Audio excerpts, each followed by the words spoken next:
tax reform. House Freedom Caucus Chairman Congressman Mark Meadows is endorsing an aggressive timetable. He says a comprehensive tax bill needs to be sent to the president's desk by Thanksgiving. If we do not have a bill that we're actually debating in September, who hopefully gets a vote by October, it will not get to the president's desk by Thanksgiving. If it doesn't get there by Thanksgiving, guys, it isn't going to happen. Meadows is also calling for a corporate tax rate in the teens, not in the 20s. Of course, the president is at 15%. Joining us right now to weigh in is Republican Senator Pat Toomey of Pennsylvania, who serves on the Senate Finance and Banking Committees. Senator, good to see you. Thank you so much for joining us. Good morning, Maria. Is he right? What do you make of Congressman Meadows' timeline there? He's certainly close. I'm not sure it's a hard and fast deadline, but that's the right time frame generally to unveil and debate a bill in September, to bring it on to the floor of both the House and the Senate. You know, the process is necessarily an open amendment process. That can be time consuming. And if we follow that approximate timeline, we get it to the president before Thanksgiving.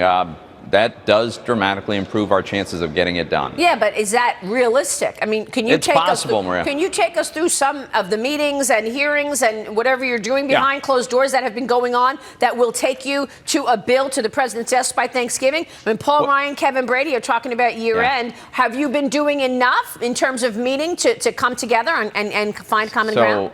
The difference between Thanksgiving and year end is probably about 5 weeks. So, you know, it's not that wildly far apart. But the answer is yes, we've been doing a lot of work.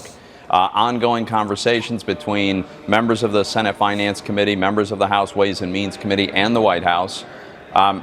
And we have been narrowing differences and getting closer with the goal that we won't have 3 separate proposals that we argue over, but we're trying to get on the same page. You saw a significant step in that direction when both House and Senate leadership and the White House released a statement. It was simple, it was short, but it did importantly acknowledge that the BAT is not going to be part of this. Yeah, the border adjustment tax is out.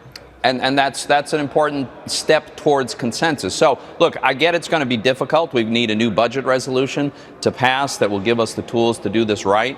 But I do think that's the timeline we should shoot for. Senator, it's Guy Benson. There was breaking news last night. Molina, an insurance company, announced it's pulling out of 2 states, a health insurance company, and raising premiums elsewhere by 55% amid major losses. That's a company that liberals had held up as a success story in the last few years for Obamacare. Your colleague, Senator Hatch from Utah, said yesterday he thinks that the health care push is dead and over. I mean, is that responsible governance? Talk about 7 years of promises and people still being hurt by this law. How can you walk away from Obamacare repeal and replace? Yeah, my view is we can't walk away from that commitment. We've been making that for 7 years, and for good reason. Obamacare has failed. It continues to fail. It's getting worse, not better. And now our Democratic colleagues want to bail out the insurance companies. So we can't give up on this.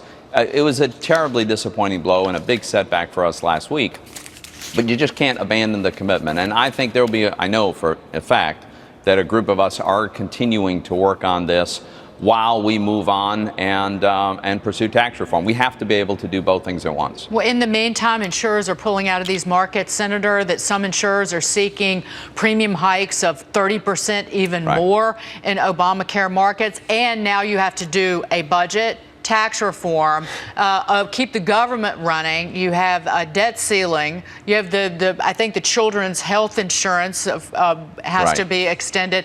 You've essentially, have you not wasted taxpayers' time and money since the start of the year by getting nothing done? To work as hard as we could and to get very close to one of the most important reforms that we've had in decades, a repeal of Obamacare, putting Medicaid on a sustainable path. That wasn't a waste of time. It's true we didn't get it across the goal line, but I think we have a very, very granular understanding of these issues, where members are on these issues, and we're going to have to use that to inform our judgment on how we actually get something done. And by the way, I think at this point it's quite likely that it doesn't happen all in one gigantic bill. It might very well happen in some incremental fashion, but Either way, it's got to happen. But how is tax reform going to be easier when we all know that you and your colleagues painted very clearly earlier in the year you needed to do health care first, and you needed to make sure to overturn all the Obamacare taxes in order to have tax reform happen. Yeah. So now you didn't get health care, so, but you say that you're going to get a bill on the president's desk by Thanksgiving. So what some of us, myself included, said is it would be better and it would be easier to do health care first, but it's not necessary. It would be better, but we can't let that stop us. So, look, we are moving ahead on tax reform. At the same time, there are groups that are working on getting some kind of agreement on health care. I think something is probably likely to emerge. But, look, these things are too important to let them slide. We just got to make progress on this. Right. Senator Toomey, Kirsten Haglund here. Do you think that the Trump administration is going to actually not pay those subsidies, that they're not going to renew those payments, or that they possibly would force, Congress to, abide by the Obamacare legislation, which he has obviously so demonized and so many Republicans have for many credible reasons. But do you think that those threats in that recent tweet about not following through on those subsidies, do you think that that's actually going to happen, or is that just an empty threat? So that's a good question. I'm not sure what the answer is, but my view on this is we Republicans in Congress went to court with the previous administration because they made these payments unconstitutional, a flagrant violation of the law. The law authorizes the payments but requires that they be actually appropriated by Congress each year. The Obama administration just unilaterally made the payments. Here's what I think we should do. We should sit down with Democrats and the administration and say, okay, if we're going to do these payments, they're going to be done legally by Congress, and there have to be conditions. There have to be some reforms. For instance, we need to get some progress on lifting the mandates and regulations that drive up the cost so much that we need all these subsidies. Yeah, but at the same time, you've got to get through the debt ceiling, right? The administration is urging Congress to raise the $19.8 trillion debt limit with no strings attached by the end of September. Would you vote to pass a clean debt ceiling increase right now? My preference is that we tie that to some kind of fiscal reforms, as we have done many times in the past. That was my argument in the previous administration. I still believe that. I'd be very open to a wide range of possibilities. Some could be procedurally and process related.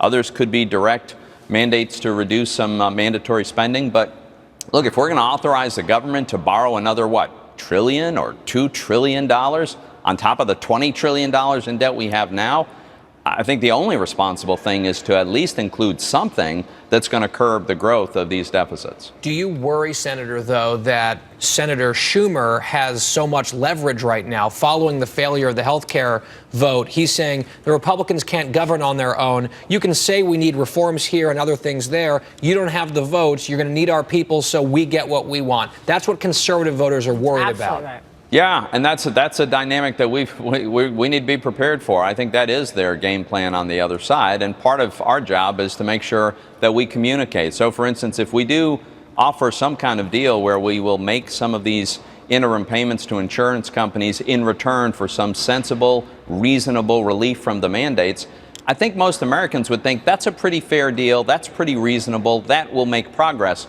If the Democrats decide to turn that down so that the problem is ours, I'm not sure that's a good political position for them to be in. All right, and real quick before you go, Senator, I know that Mitch McConnell kept the Senate here for the first 2 weeks of what was supposed to be a vacation. Do you think you're going to produce a bill on health care before these 2 weeks are out?